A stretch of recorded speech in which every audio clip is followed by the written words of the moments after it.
Wow. Well, I thought this was going to be an intimate conversation between you and me and over thousands of our closest friends. Thank you all for being here. We're just so honored to have Kellyanne Conway come join us today in this very special CPAC.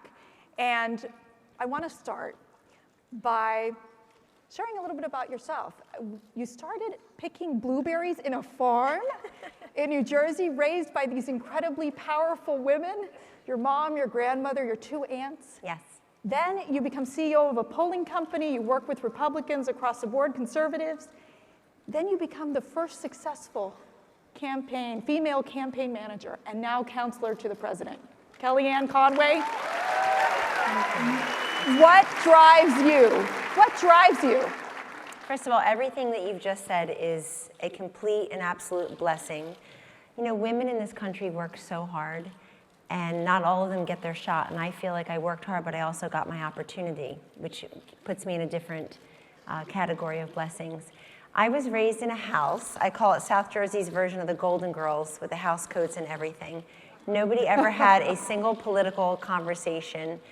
By my mom, her mom, two of my mother's unmarried sisters. My father left when I was very young. We have a great relationship now, and he certainly does with my 4 children.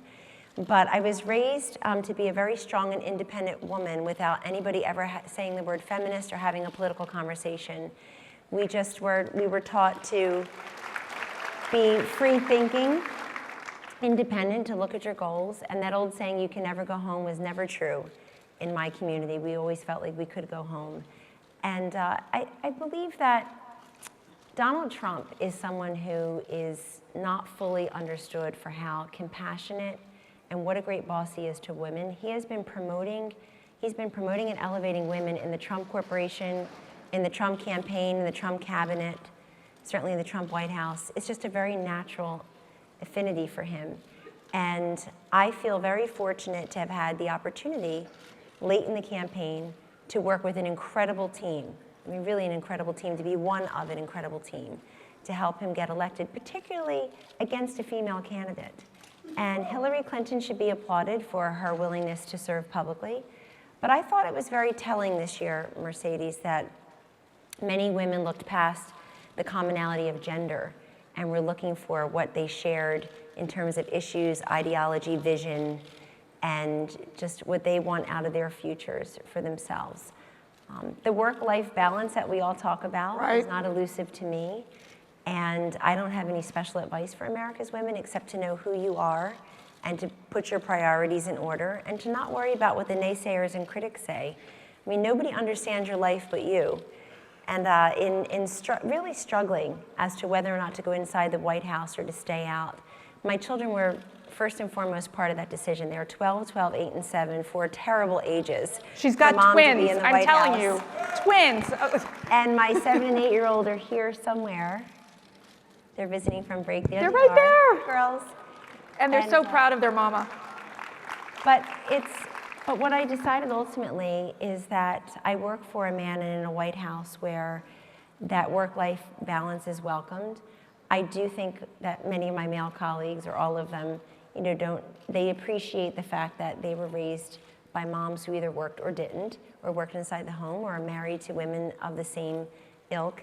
But at the same time, it is a different set of considerations for women, and you have to put yourself last. Right. They come first, obviously, but they're also so attuned to politics in a way that I never was when I was their ages, that they think about not just politics, but public policy. They think about their role in the world. And I would tell my 3 daughters, and your daughters, or you, that the job for first female president of the United States remains open. So go for it. Yes.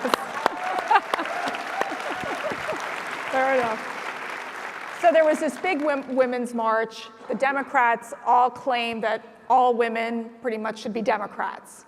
I think one of the things you've done very effectively is explain how women belong in the conservative movement, that actually there are what I would call conservative feminism. How would you explain that? Well, I believe this generation, particularly the younger people, don't really like labels. and we're not necessarily joiners or liking to label ourselves, and that's great in its own right. So I don't know about calling yourself a feminist. I also, for me, it's difficult for me to call myself a feminist in the classic sense because it seems to be very anti-male, and it certainly is very pro-abortion in this context, and I'm neither anti-male or pro-abortion. So there's an individual feminism, if you will, that you make your own choices. Mercedes, I look at myself as a product of my choices, not a victim of my circumstances. And that's really, to me, what conservative feminism, if you will, is all about.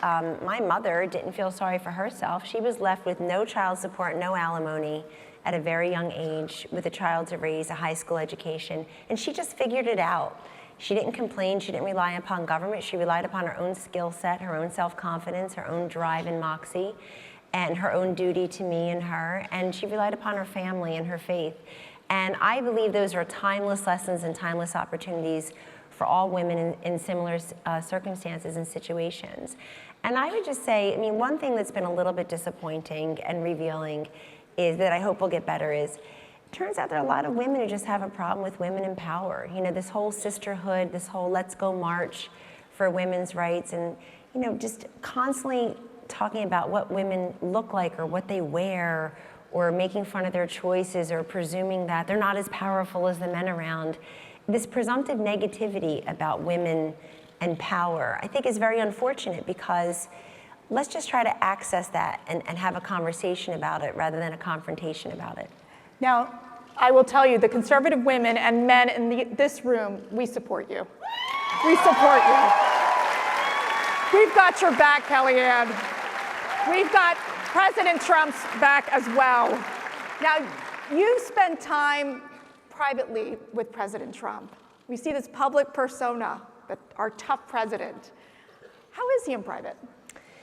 Well, most of the strength and the leadership skills and the decisiveness, the resoluteness that I think this country was craving from its president, from a leader, is the same in public as it is in private. I find him to be very kind and generous. I find him to have a great sense of humor.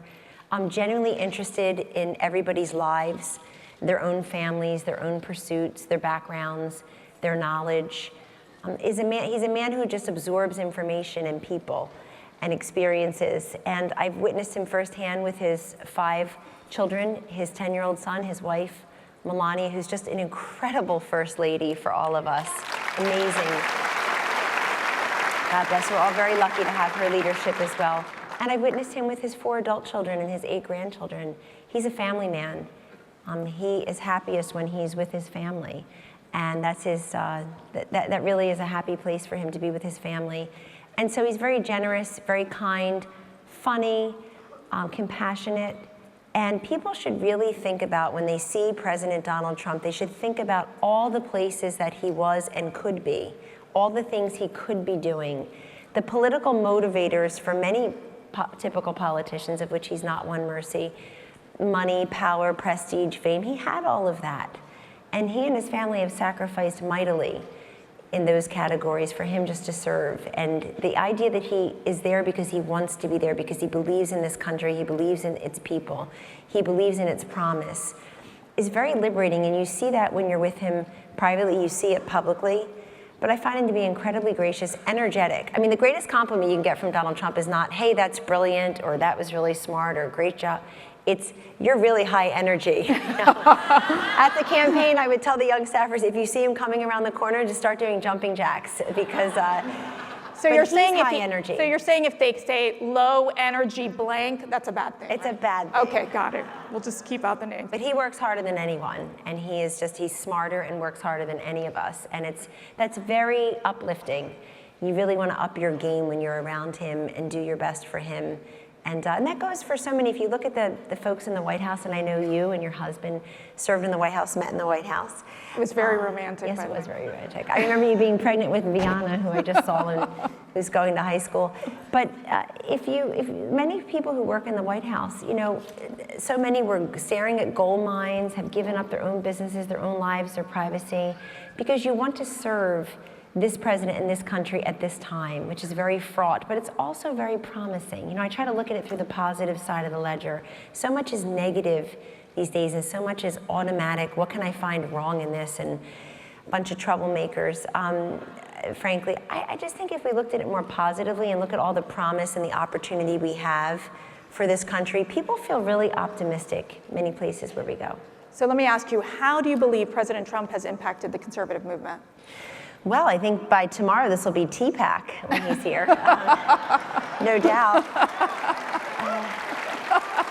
So every great movement, which the conservative movement is, of course, every great movement ends up being a little bit sclerotic and dusty after a time, and I think they need an infusion of energy. And in the case of candidate Trump and President-elect and nominee Trump, he went right to the grassroots and brought you along. He made people feel from the beginning they were part of this movement.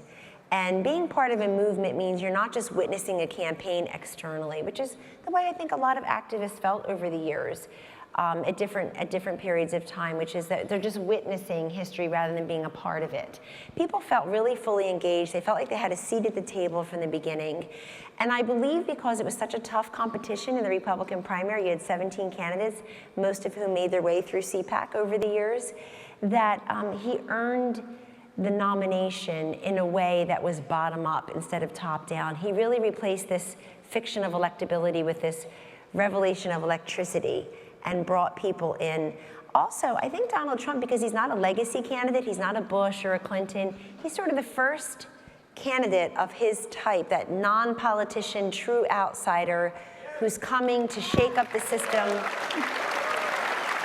That seems to me to be very relatable and resonant with CPAC, because CPAC, you know, the courage that so many of you show in your communities, in your places of work, in your places of worship, certainly on your college campuses, where you definitely feel like you're in the ideological minority, that kind of courage, that outsider status, is very much who Donald Trump is, and I believe how he got here. And I personally wanted to come here today as counselor, but also really as the former campaign manager, to thank you for everything you did, for the courage you showed, for the activity. Whether you stood in line, came to a rally, drove seniors to the polls, got people engaged in a conversation about public policy, we really owe it all to you. Those margins of victories were slim in some of those states, but to have carried states for the first time in decades was truly remarkable. And I think it's a combination of Donald Trump and Mike Pence as the best messengers, quality candidates, and really the grassroots to helping deliver in that way. I just wanted to come and personally thank you.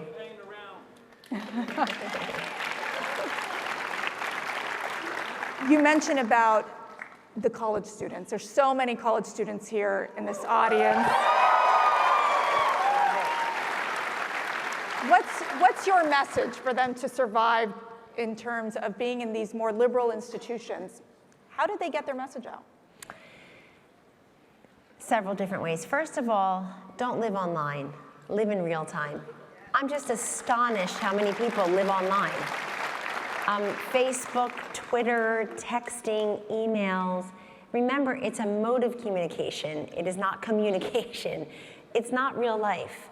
So step aside, make sure people see something other than the top of your head, and live in real time, in the real world. Have a conversation with people, engage other folks. There are so many people who are out there who agree with you or don't realize that they agree with you or want to learn more about repealing, replacing Obamacare or tax relief or what it means to have school choice in charter schools, et cetera. So engage in those conversations. Also, know who you are and possess that confidence, and just tune out the naysayers and the critics in a way where you feel like you possess a certain patience and perspective that many of us in the bubble lack. And recognize also that 4 years, 8 years is a long time. It's much longer than the first 4 weeks. So keep that perspective. Join different clubs, start different clubs that don't exist. Go ahead and be bold, write letters to the editor, become a blogger, make your voices known.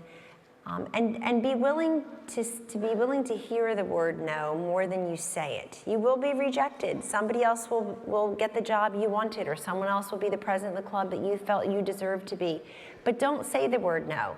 Opportunity does not always knock twice. You have to make some of your own opportunities, and you have to go and grab those. And also, because I see a lot of old timers like me in the audience too, so I don't want to give them short shrift. Thank you for sticking with the conservative movement.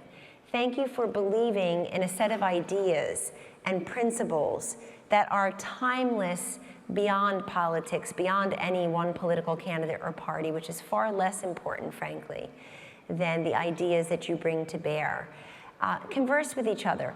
Help each other out. I learned so much from our younger staffers, a great deal. Technology is their native tongue. They have these great experiences and great perspectives, and they learn from us. So go ahead and mentor folks and do that exchange of information and ideas. Be willing to have a lunch or a coffee with someone. Don't be too busy for other people is really what I would say. Don't be too busy for each other, because that is something also today that I find to be incredibly unfortunate. Wise words from the counselor to the president, Kellyanne Conway. We are so honored that she is with us again here at CPAC, a regular visitor here. One piece of advice. Absolutely. I have one last piece of advice for women, just because I want to tell a story that everybody always begs me to tell. I've been telling it for a long time. Some of you may have heard it before. I often in my career literally didn't know how to express my value and ask for what I thought I deserved and I had earned. And so this is a long time ago story that still is enduring to this moment. I remind myself of it almost every day. I was young in my career. My company was a year old. I was a CNN paid political analyst at the time, and somebody called from a speaking agency and said, hey, we have a request from this financial institution for you and Mark Mellman, Democratic pollster, obviously a man, to come and speak to us on September 28th about the elections. And I said, okay. And the man said, it's September 28th, you can each speak for 20 minutes, then we'll take 20 minutes Q&A. Preview what you think will happen in the election and talk to us a little bit about public policy. I said, oh, that sounds great. It'll be at the Mayflower Hotel, which I could see out my office window. I literally was a block and a half from there.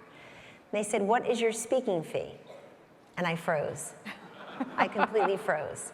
Because for me, even with my law degree at the time, for me, free speech was not the First Amendment. It was, let's go call Kellyanne. She'll come. She'll talk for free. And I froze because I knew no matter what I said in return to the question of what is your speaking fee, what are you worth, what is your value to do this? No matter what I said, I was going to undercut myself. I was going to be that self-denying girl who grew up in that house of all women, a giver, not a taker. And so I froze and I thought, oh my God, what am I going to say? It's not his fault if I undercut my value. So having no idea how to assess my value for that particular speech, I took a line out of When Harry Met Sally, and I said, I'll have what he's having.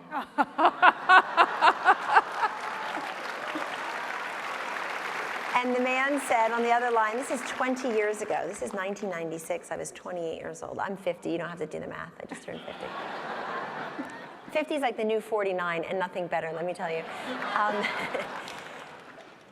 He said, excuse me, and I said, well, you said Mark Mellman and I are going to do the same thing, show up at the same time, give the same remarks, so I'll have what he's having. And the man said in 1996, having never gotten $1 to give a speech before, he said, oh, well, Mark requested $3,500, would that be? And I said, that'll be fine. And I hung up the phone and I fell to the floor.